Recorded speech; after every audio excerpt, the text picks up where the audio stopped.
All right, guys, and we're live. Thanks for joining me this week. This week's episode is called Lead Loyalty, and it's about online leads to clients.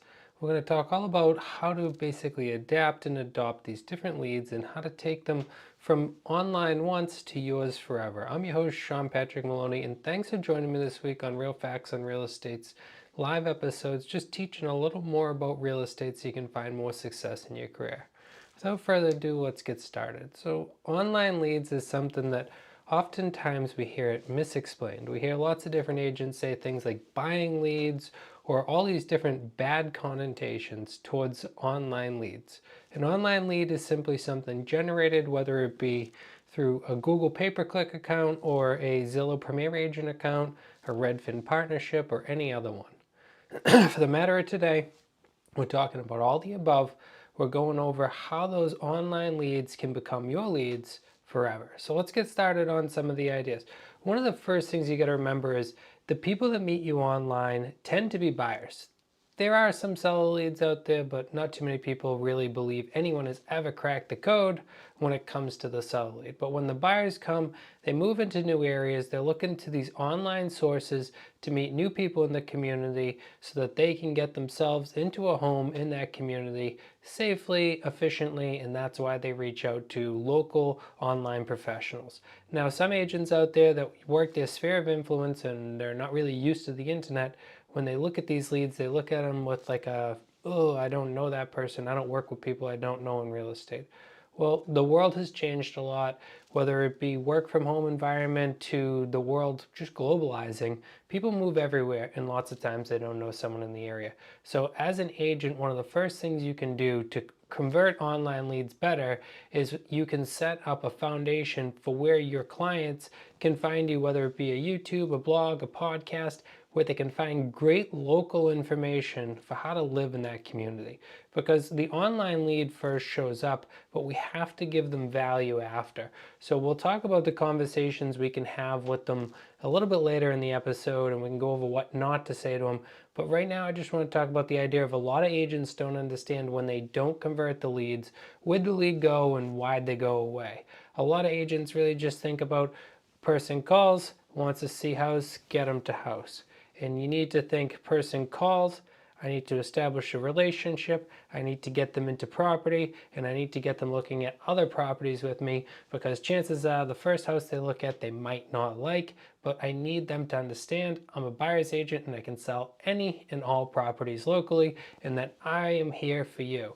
So that brings me to the idea of how do you instill more value? And it comes through PDFs, it comes through podcasts, other helpful things that you can provide the clients in between the appointment setting time and the time where you actually meet with them. It could be through the first email, the first conversation. It could be in a printout when you meet with them at the house. But oftentimes agents are just taking these online leads and going and meeting with them. And some of them now don't even print out a listing sheet, which might be old school, but this isn't an excuse for why you don't come prepared, because the client may not have phone service. The client may have questions. You look foolish when a client asks you a question and you have to go down to this. You look like you're not paying attention to them, and they end up wandering off. So by printing out that listing sheet, you can show them you've come prepared, but also bring a buyer's packet, bring different pieces of information to show them that you're not just a face and a body that shows up for Zillow or for Redfin, but you're a face and a body that's a human being that has a real life, a real personality, and that can create a relationship with them to ensure that they get into the right house and that they're properly represented in the transaction. So remember, value, value, value, that's a must add when it comes to online leads. Now, when it comes to the online lead in general, right, we talk about it and we kind of look at it differently than buying leads, right? I look at it as marketing dollars, right? So if I was to run a marketing ad on Facebook, I'd put it online and people would reply to it, right?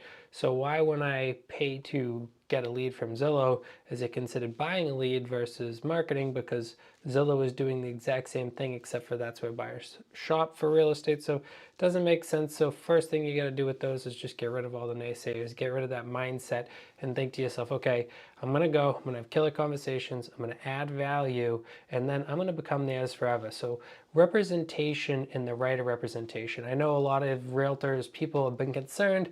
Lately, there's the big NAR lawsuit, some of the larger brokerages facing lawsuits. It's because a lot of actually these probably online leads, because what they're doing is they're not properly explaining where the online lead is. They're taking advantage of this person that's online that doesn't know much about the process, and they're just driving straight forward. Because let's be honest, folks, when most online leads call, they think they're talking with the list agent, right? They think that that's who's going to answer the phone. They pick up the phone, ring, ring, ring. Hello, I would like to see this property. They think they're speaking with the list agent right then. It's not true. So what we need to do to them is very similar to what police officers do when they're arresting someone, when they Mirandize someone, right? They tell them their rights. So when we meet with the buyer here in Massachusetts, we have to use agency disclosure whether we like it or not, right? We're already required to do that. But when we're having this first online call and we're discussing everything, one of the things we want to say to them is you have the right to representation, right? Because people love their rights. When people think I have rights, we protect our rights. We have all different reasons we protect our rights, but our rights are very important to us. So don't make it so much as I'm a buyer's agent, and make this extra thing and try to then tell them, well, it's free. You can explain, I'm a buyer's agent, I work for you, and in your best interest, I'm here to get you the house for the lowest amount of money possible, for the best terms possible. I owe you confidentiality, loyalty, right? The disclosure, accountability, reasonable care, all the different things we owe that buyer because we're working with them. Now we can explain that the way it works is the MLS offers cooperating compensation, and that compensation is going to pay me. Or if you have a buyer agency agreement with them, then you explain how the commission is going to work and what commission you're worth as professional. If you're out there and you're thinking to yourself, well, I don't want to go over paperwork because I'm very nervous about the paperwork. You don't believe in yourself. You need to believe in yourself so that when you're going over the paperwork, it's not like, oh, geez, if you want to, please sign this. I know people probably told you not to sign anything today, and here I am asking you to sign stuff. Instead, you'd go, the state of Massachusetts would like me to let you know you have the right to representation today. This agency disclosure form right here tells you the different forms of agency here in Massachusetts. Let me explain them to you. A buyer's agent does this. A seller's agent does that. A dual agent does this. At this point, what I'm doing is I'm instilling into that buyer that I am a thought leader and a professional in my industry. I know the jargon, I know the lingo, I know the forms. This is going to create a lot of basically trust, right?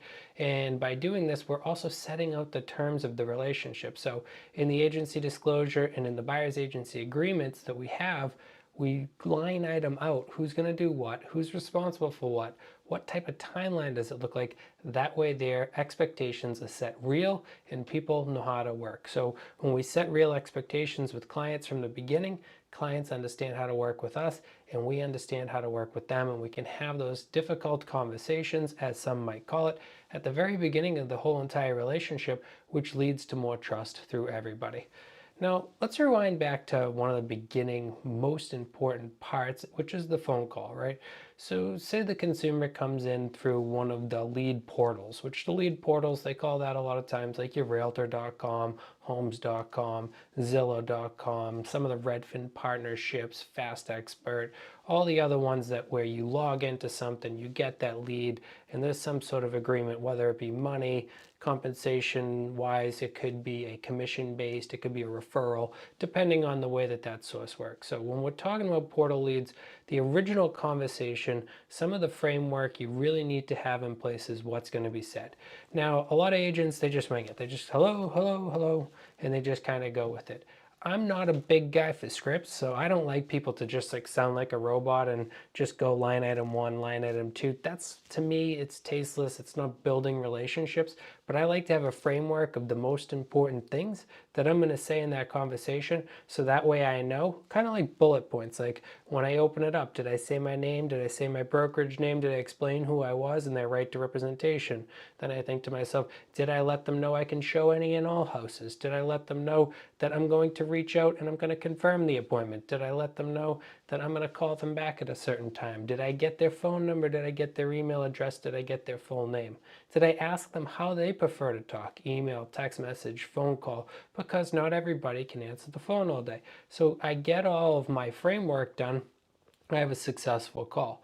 But that said, guys, remember, a successful call to win, like the ultimate goal of any call is to set that next appointment, right? Whether the appointment is a callback, a follow-up to answer a question, creating reliability, or it's to show a property, we need to make sure that we have that appointment. No call should ever go, well, it was great to talk to you, Mrs. Smith. I look forward to talking to you in the future. Know when, where, and why. We always want to have those set up.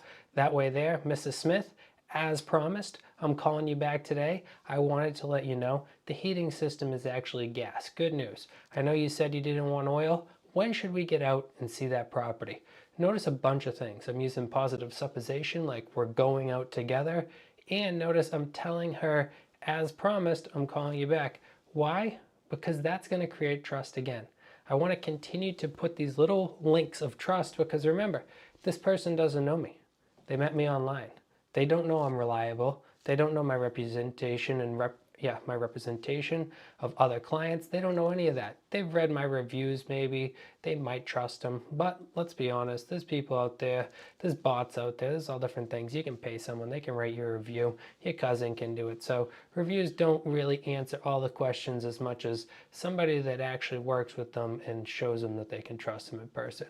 Now, when we're on the phone with them, we're going over everything, it's really important to listen to what they're saying. We want to listen for what the location is that they're interested in and why their motivation is. They're going to tell us things. So if you said to somebody on the phone call, you know, Miss Smith, it's great to hear that you're looking for this house over here at 49 Walnut Street. Tell me a little bit more about what interested you in this property. By doing so, we're opening it up to her to tell us a little more. She might say, well, you know, my dog, I love him and he needs a fenced-in backyard. Now we know we're dealing with a dog. Now we know we might need a fenced-in backyard. And in the modern world where a fence can cost 10 or 20 grand, it might not be in the free cash budget. So we might need to have a fence. So we're going to understand whether she wants a fence or needs a fence. Now, she might also say some keywords like, you know what, with my mom being handicapped, she's going to need a first floor bedroom. We now know it's non-negotiable. We need a first floor bedroom or a room that works to become a bedroom on the first floor. So the motivation can help us so that when we call in the future, hey, Mrs. Smith, wanted to call you, let you know I got great news. Found a place just like what you wanted. Mom could be on the first floor. No need to worry. There's barely any stairs. I think there's 3 out front. I've already talked to a carpenter. They said they're able to put in a ramp really cheap and easy, and she'll be right in there. When we pay attention to that level, it shows the consumer that we're not just another lead source, we're not just another bot, we're not just another person pushing the house, but we're a person working for them, the client, which is going to give them the respect with us that we need to work together. As a person working in sales like we do, one of the nice things we have in real estate is we don't have to sell the one house, right? It's not like I work for Toyota or I work for Ford, so I need to sell that one. When I'm working for a buyer, I can sell any and all houses. So if a person tells me they don't like something, that's fine. That's not the one for us. How about this one? The more I listen to what they've conveyed for messages and the more that that builds up, the more I can take them and put them into the proper house for them, which means that then they're going to tell their friends, hey, listen, when I worked with Sean, he was dead honest. I mean, we ran into a house. It was terrible. And you know what he told us? Let's not move forward. Let's go. And you know what? He only made commission, so he didn't even get paid by telling us this. This guy was really on our side. That's the type of relationship you want to have with clients that's going to create that snowball effect that they're a lead online once, but they're yours forever, right? So we're not paying for each turn. When some of the people, I hear them, I cringe, right? They value what their cost per lead was off of the first transaction. Well, yes, that's important to understand the cost of acquisition at the very beginning. But when you look at the overall lifetime value of that client, that client could be extremely valuable. I know many agents, even ones working for myself, that have repeat Zillow clients that have done a million different things with them over time, from friends and family referrals to great write-ups online to purchases and sales themselves. So create those relationships that are lasting and sticky. No matter whether you're working over here in your sphere of influence or you're working on your online leads, it's important to understand that the same stickiness applies and that you need to make sure people understand it. And guys, one of the conversations when it comes to this is people don't understand until you have a relationship. The financial conversations are somewhat inappropriate, and to be honest with you, the whole industry is probably doing it wrong because there's so many people pushing people to tell them about their pre-approval before they've even met with the person. For us, what we like to teach and coach is the idea of talk to the person about their pre-approval and normalize it, right? Say to the person, at what stage of the pre-approval process are you at? Because it is a process, right? We have to sometimes prepare ourselves for it. We have to sometimes send over the information. We have to go and choose a lender. We have to do all these different things for the process. So by normalizing and saying, at what stage of the process are you at? It allows the client to then tell us, well, I haven't started yet. Then informal, what stage are you at? Normalizing that they could be at any stage, and we're just happy to find out about it. So guys, when you think about talking with anyone, whether online lead, in person, you have to think about how you frame everything. You have to think about, how am I speaking to this person and how would they want me to speak to them? How can I make them feel like I'm really working for them? Because our words hurt, right? When we say them wrong, are you pre-qualified yet? Are you pre-qualified? They hear that, they think to themselves, geez, I really wish that my wife remembered to pay the electric bill 3 months ago because we have that one little mark on our thing and I'm worried about that. They've never even spoken to a lender. They think the electric bill affects it. But because you had that conversation, they're not qualified in their head. Versus them saying, I'm not really sure yet. I haven't started. I got this one question about an electric bill. And we can clear the air and we can introduce them to lenders that can help them.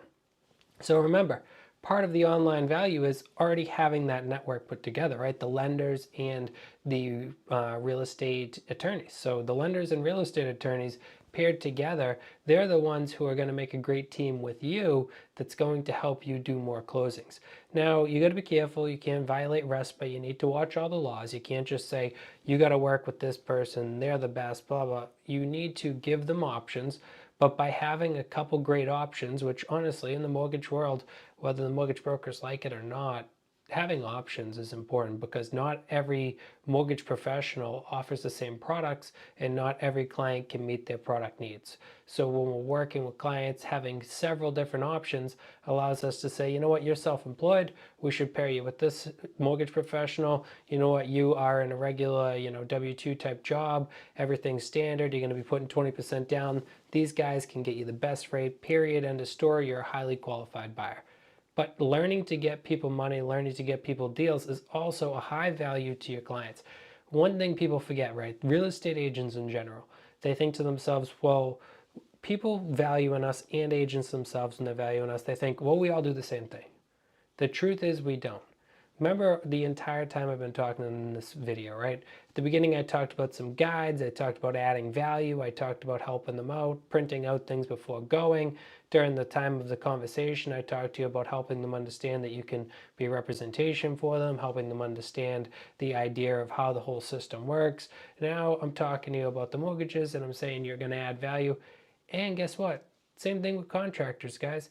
Contractors, plumbers, all these different people, landscapers, painters, they're all ways to add value. We are not all the same. Do not value yourself as the same. It's your education, one of them. Your connections is another one of them. Your value and care for attention. Those are the value items. You can't put $1 per hour value on a connection. How much time did it take you to gain that connection? How did you get that connection? Now you're sharing that value. The education. How much can you share that education? So you're sharing the education how to take care of a house, and when a problem arises, you're giving the connections out. These values don't end at the end of the service, right? We don't just go, okay, you bought a house through me, goodbye. Now we add more value through things like podcasts that are helpful, guides that are helpful, connections that are helpful, and we talk to people, putting them all together so they can better understand the entire real estate transaction. So at the end of the day, one of the things you're going to notice about the entire process of lead loyalty and online leads to clients is the idea that you can't just be there for the sale. You got to be there for your clients, guys. You have to be there and care. You have to show them that you're not just another house to me. You're not just another deal to me. Your relationship I want to foster and nurture and work with. And remember, whether it's a cost per click type of lead or a Zillow portal lead, they're all the same. They need the same level of attention. Don't overvalue yourself when it comes to follow-up. Don't think to yourself, I'm being annoying. You need to get into different mantras or different, what do they call them, proactive type of thoughts where you're really activating your mind and thinking to yourself, okay, positive affirmations, you are the best lead generator. People would be at a disservice if I didn't contact them because they'd end up with an agent that doesn't know as much as I do about real estate. I'm going to help my clients the most. I'm an expert. I am the right choice for those people. Too often people pick up and go, oh geez, I hope they don't ask a complex question. I hope they don't this, I hope they don't that. Well, even say for instance the complex question, it gives you the right to become reliable because guess what? You can say, you know what, Mrs. Smith, that's a great question. I'm going to give you a call back a little later on with information about that. Expect my call around 5 o'clock. And then I can call my attorneys, my broker, I can go to my ChatGPT, I can go to my Google, I can research the subject, and I can call Mrs. Smith back with an education and say, according to my broker, that is actually going to need a seller's agency agreement form, and we're going to have a home purchase agreement drafted up by a certain time, and we should be okay, right? So we have a direct answer instead of saying, and making up the answer. You have to use a suitable housing clause because my broker said X, Y, and Z is going to happen. When we create that, we look like the expert. We don't look like the answer. And one of the nice parts about being a real estate agent is we don't have to have all the answers, nor can we legally, right? According to the attorney, my accountant says, I talked with the other agent and they said, according to the seller, you should call the town hall. The home inspector said that there's this issue. So we are a paid professional that orchestrates the entire deal, showing people the way that real estate works. So the more we take those leads from online, schedule appointments, get out and see property with them, show them that we're the expert, the more that we can take and create leads to conversions into clients, into buyers. So guys, one of the last things I want to leave out saying is one of the things to remember is don't be afraid to close. When you're on these calls with portal leads, get out and see the person. Getting out and seeing the person in the modern day might be a little bit different, right? We might go out and show property if this property be shown, but getting to see the person might be right here, right? We might take a Zoom call with them. We might do a first-time homebuyer course, right? We get on the camera with them. We show them, hey, I'm not just somebody. I'm Sean. I'm Sean Patrick Maloney. Thanks for meeting with me. I really look forward to doing business with you. Why don't I talk a little bit through the process so that we understand where we're going, right? Be transparent, show them that you care, set those appointments, and you're going to find more success right away in your online lead conversion. Guys, make sure to throw comments down below if you haven't already done so. Subscribe to the podcast, hit the bell. I said podcast because I'm so used to it. Subscribe to the YouTube channel as well. Hit the bell, get the notifications. Love to talk to you more. Check out our shorts. We're putting out a lot of great content over there. And if you have any future ideas for an episode, reach out to us, ask questions below, or suggest people that should be taken onto the live show. I'd be happy to do interviews with. Thanks so much and have a great day.